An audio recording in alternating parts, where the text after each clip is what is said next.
My name is Kate Grosser. So my overarching research question is really, how do we apply gender equality and other human rights in the context of the growing power of business in society?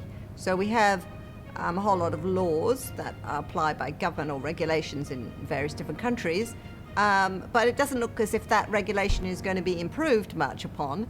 And I was working in the UK context when I became interested in the fact that there are all these new kinds of soft law developing, new kinds of regulation that involve business, government and civil society.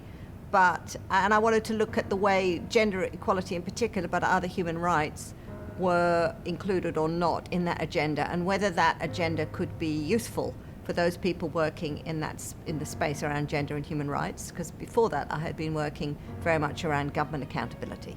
So when I started out in this area of work, I began by looking at the whole process of how do you mainstream gender into any area of work. Mainstreaming gender equality is it's both a technical and a political process. So I became interested in how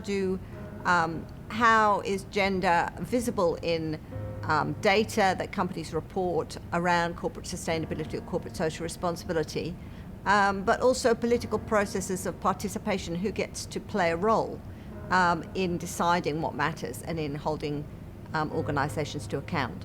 What drives me is I've always been interested in gender equality, and it seems to me that while in some ways we're going forward, in some ways we're actually going backwards. So what drives me is a passion for thinking